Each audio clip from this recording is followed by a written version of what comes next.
तो भाई लोग, कल की मूवी की तरफ से कुछ पोस्टर को रिलीज किया गया जहां हम इस कॉइन को कई जगह देख सकते हैं। आखिरकार ये सिंबल है क्या और इसके बारे में कोई बात क्यों नहीं कर रहा। सच में ये सिंबल या कॉइन बहुत सारी चीजों को रिवील करता है। एक एक करके समझते हैं कि इसका मतलब क्या है। तो यहाँ पर ये जो रेफरेंस लिया गया है ये लिया है प्राचीन थाईलैंड से। जी हाँ, ये थाईलैंड का प्राचीन कॉइन है जो थाईलैंड में BE 2530 में मौजूद था। इस कॉइन को जादू कम राम थे चैबिट सोम वांग कहा जाता है, जहाँ इस कॉइन को फुलफिलमेंट ऑफ लाइफ बोला जाता है। और इस कॉइन के आगे जो जादू शब्द है उसका अर्थ है चारों ओर की दिशाएं, और जो इसका अगला शब्द जो कम है उसका अर्थ है सीमा। फिर आता है राम जो विष्णु भगवान के 7वें अवतार हैं, और फिर आता है थेप जिनका अर्थ है देवता। तो ये जो थाईलैंड का कॉइन है ये रिप्रेजेंट करता है विष्णु भगवान के 7वें अवतार श्री रामचंद्र जी को, साथ ही ये लाइफ को भी रिप्रेजेंट करता है। और यहाँ पे इस कॉम्प्लेक्स में इस कॉइन का जो यूज किया गया है वो इसी चीज को दर्शा रहा है कि यहाँ पे यास्किन गॉड बन के बैठा हुआ है और वही एक ऐसा है जो पूरे अर्थ पे सुप्रीम है। जब मैंने इस डिटेल्स को देखा तो मुझे नहीं लगा कि इंडिया सिनेमा इस लेवल तक जा सकता है, लेकिन ट्रेलर देखने के बाद मैं पूरे ढंग से कह सकता हूँ कि ये एक मास्टरपीस होने वाला है।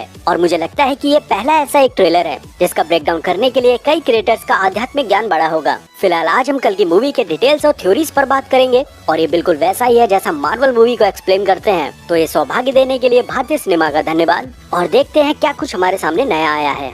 इसके बाद अगली डिटेल्स में हम यहाँ पर देखते हैं कि जब अश्वत्थामा इस मंदिर में होते हैं तब पीछे एक ऋषि की मूर्ति नजर आती है जो एक तरह की ध्यान मुद्रा में है, और ज्यादातर इस मुद्रा में हनुमान जी को दिखाया गया है। लेकिन यहाँ पर ये मूर्ति किसी ढंग से हनुमान जी नहीं लग रही। और अगर आपको पता हो तो 7 चिरंजीवी में वेद व्यास जी भी हैं, तो हो सकता है कि ये रेफरेंस बाकी 7 चिरंजीवी के लिए हो, क्योंकि भविष्य में जो कली के साथ कल्कि का युद्ध होगा उस युद्ध में ये 7 चिरंजीवी कल्कि का साथ देंगे। लेकिन अभी के लिए इस कल्कि मूवी में कल्कि का जन्म हो रहा है, जहां में अभी तक एक ही चिरंजीवी अश्वत्थामा को दिखाया गया है। और मैं पूरे ढंग से श्योर हूँ कि इस मूवी में हमें कली को नहीं दिखाया जाएगा बल्कि यास्किन के थ्रू कली तक पहुँचा जाएगा। ये बिल्कुल वैसा ही है जैसा हमने मार्वल मल्टीवर्स में थैनोस की जर्नी को देखा था। और हाँ, यहाँ पर एक चीज ध्यान रखो कि कल्कि ही कली को मारेंगे और उसके लिए कल्कि को बड़ा होना पड़ेगा। और इस मूवी में सिर्फ कल्कि का जन्म दिखाया जा रहा है, जिसको रोकने के लिए कॉम्प्लेक्स के लोग और यास्किन लगे हुए हैं। और जो यहाँ पर सुमेटी का कैरेक्टर है जिसको कॉम्प्लेक्स के लोग मारना चाह रहे हैं, ये बिल्कुल वैसा ही रेफरेंस है जैसा हमने श्री कृष्ण जी का जन्म देखा था, जहाँ कंस उनका मामा उनको मारना चाहता था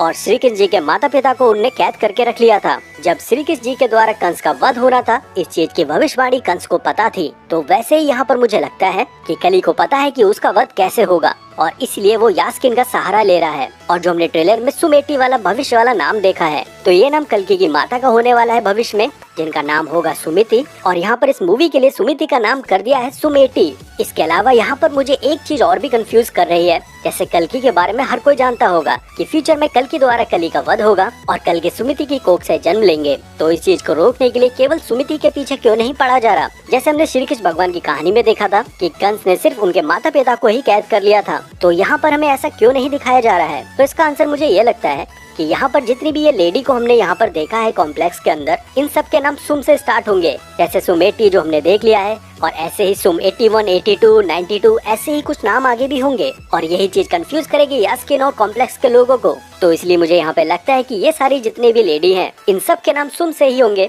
और इनकी कोख से पैदा होने वाले बच्चों को यहाँ पे मार दिया जाएगा। इसके अलावा मुझे इस मूवी से एक और उम्मीद है, अगर ये कैरेक्टर मुझे इस मूवी में देखने को मिल गया तो ये मूवी पूरी तरह से गेम चेंज कर देगी।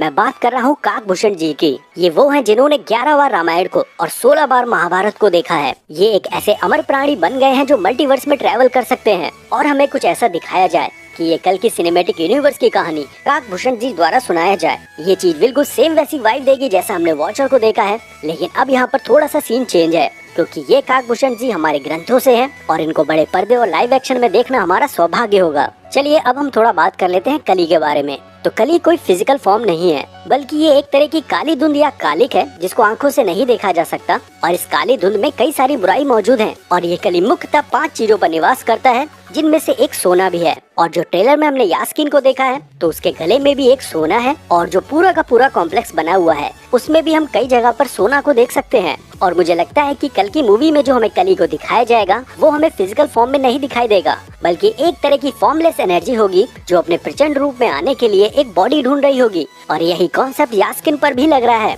जहां हम यहाँ पर इस चीज को ऐसे समझ सकते हैं कि हमें जो इस मूवी में कली दिखाया जाएगा वो हो सकता है कि रेड कलर की एनर्जी का हो, और जो हमने यास्किन की खोपड़ी में ये लाल समुंदर देखा है वो शायद कली का एक एनर्जी फॉर्म हो। इसलिए यास्किन कली के कहने पर एक शरीर ढूंढ रहा है ताकि मिलने वाला नया शरीर इतना प्रबल हो कि वो कली की पावर को संभाल सके। और इस मूवी में हमें कली की मौत नहीं दिखाई जाएगी बल्कि यास्किन को मरते हुआ दिखाया जाएगा, क्योंकि कल के द्वारा कली का वध होगा। 7 चिरंजीवी भी मौजूद होंगे, जिनमें से अभी हमने देख लिया अश्वत्थामा को, और बाकी भी जितने रह गए हैं उनको भी धीरे धीरे कल की सिनेमैटिक यूनिवर्स में इंट्रोड्यूस किया जाएगा। और इन 7 चिरंजीवी में हमारे हनुमान जी भी हैं, जिनका पुराणों में एक बार सामना हुआ था कली से।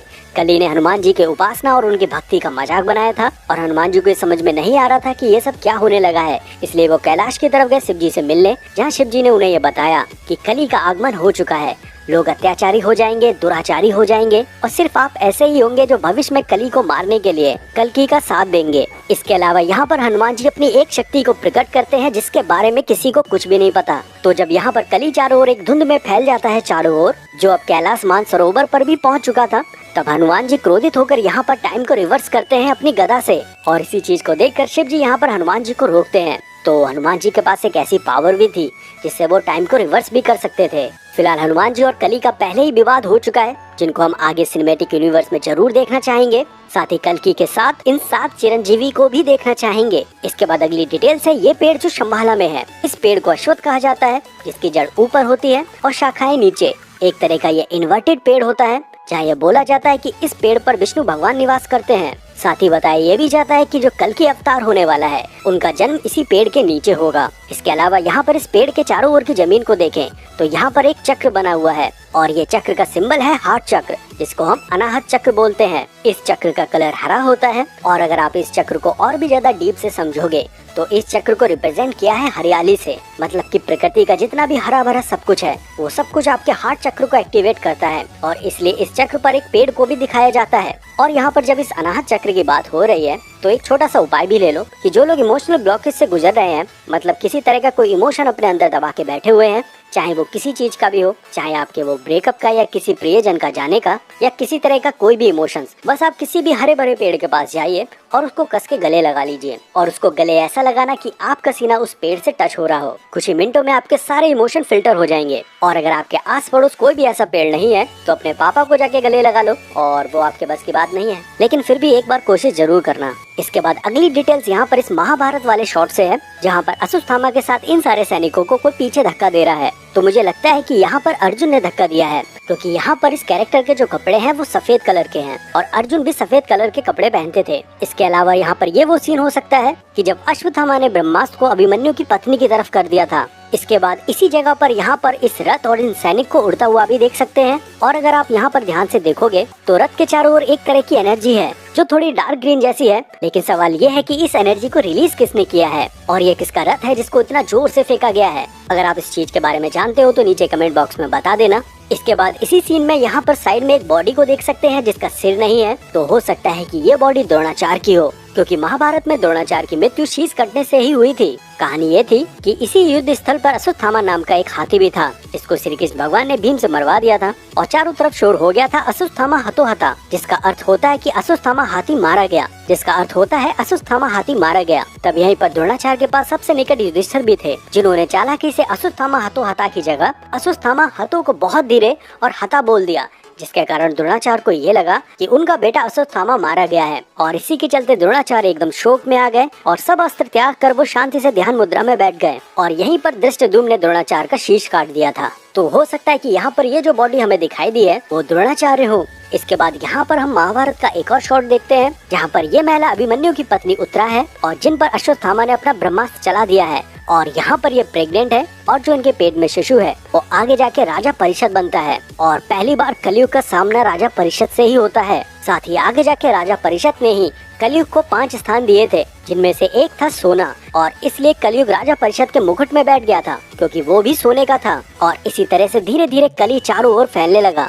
इसके बाद यहाँ इस वाले सीन में अश्वत्थामा को पता चल जाएगा कि उनके पिता द्रोणाचार्य का अंत हो चुका है। और यहाँ ये वही सीन होगा जहाँ इनकी मणि को छीन लिया जाएगा, क्योंकि अश्वत्थामा के पास में अश्वत्थामा हाथी भी है और यहीं पर द्रोणाचार्य की शीश कटी बॉडी भी होगी। इसके अलावा अगर मैं इस ट्रेलर के बाकी डिटेल्स की बात करूँ तो काफी क्रिएटर्स ने इसको कवर कर लिया है और उन सबको दोबारा यहाँ पर रिपीट करना सही भी नहीं लगता। फिलहाल अभी कुछ दिनों में कल की हमारे सामने आ जाएगी, जहाँ हम इस मूवी को फुल पावर ब्रेकडाउन करेंगे। साथ ही ये एक मेरी पहली और ऐसी ब्रेकडाउन वीडियो है जहाँ मैंने इंडियन सिनेमा को कवर किया है। और इस चीज के बारे में आपको क्या कहना है नीचे कमेंट बॉक्स में बता देना।